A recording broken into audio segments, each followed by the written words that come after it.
Morning breakfast சப்பாத்திக்கு உருளைக்கிழங்கு குருமா எப்படி பண்ணலான்னு பார்க்கலாம்.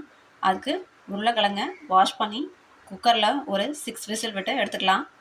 நம்ம இப்போது 6 விசில் விட்டு பொட்டேட்டோவை வேக வச்சு எடுத்தாச்சு. குருமா எப்படி பண்ணலான்னு பார்த்துக்கலாம். பொட்டேட்டோவை ஃபில்ட்ரு பண்ணி எடுத்துக்கோங்க. தண்ணியை வடிச்சிட்டு இது நல்லா ஆறுனதுக்கு அப்புறம் உரிச்சிக்கலாம். இப்போது பேன் காஞ்சோடனே ஆயில் ஊற்றிக்கோங்க. ஆயில் ஹீட் ஆனோடனே ஸ்பைசஸ் ஆட் பண்ணிக்கலாம்.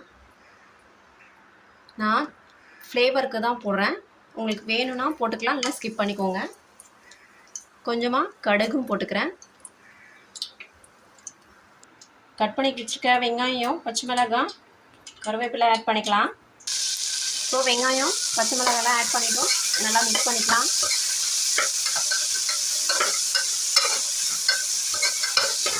இது கொஞ்ச நேரம் வதங்கட்டும். வெங்காயம் வதங்கிச்சு. இப்போது இடித்து வச்சுருக்க இஞ்சி பூண்டு பேஸ்ட் வந்து ஆட் பண்ணிக்கலாம்.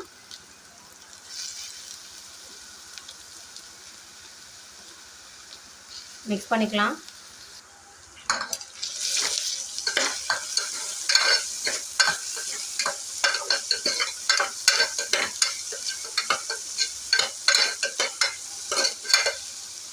இஞ்சி பூண்டு பச்சை ஸ்மெல் போகிற வரைக்கும் வதங்கட்டும். கட் பண்ணி வச்சுட்டா 2 தக்காளி ஆட் பண்ணிட்டோம். இப்போ ஆட் பண்ணி நல்லா மிக்ஸ் பண்ணிக்கலாம். தக்காளி வதங்கிறது கொஞ்சம் உப்பு போட்டுக்கலாம்.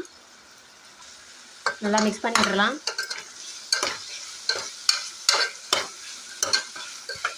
வெந்ததுக்கப்புறம் எப்படி இருக்குன்னு பார்க்கலாம். இப்போது தக்காளி நல்லா வதங்கிடுச்சு. நம்ம வேக வச்சுட்டு பொட்டேட்டோவை நல்லா மசிச்சு ஆட் பண்ணிக்கோங்க. இந்த அளவுக்கு நல்லா மசிச்சுக்கோங்க. மசிச்சுட்டு இப்போ இதை ஆட் பண்ணிக்கலாம். இப்போ இதை நல்லா மிக்ஸ் பண்ணிவிட்டு கொஞ்சமாக தண்ணி ஆட் பண்ணிக்கலாம். இப்போது இந்த அளவுக்கு தண்ணி ஆட் பண்ணிவிட்டு இதுக்கு மசாலா ஆட் பண்ணிக்கலாம். குருமாவுக்கு இப்போ தேவையான அளவு உப்பு போட்டுக்கோங்க. சிக்கன் மசாலா கொஞ்சம் ஆட் பண்ணிக்கலாம் ஃப்ளேவருக்காக.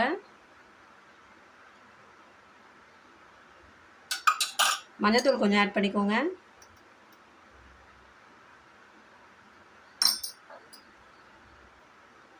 மிளகாய் தூள் கொஞ்சம் ஆட் பண்ணிக்கலாம். இப்போ இதை நல்லா மிக்ஸ் பண்ணிக்கலாம்.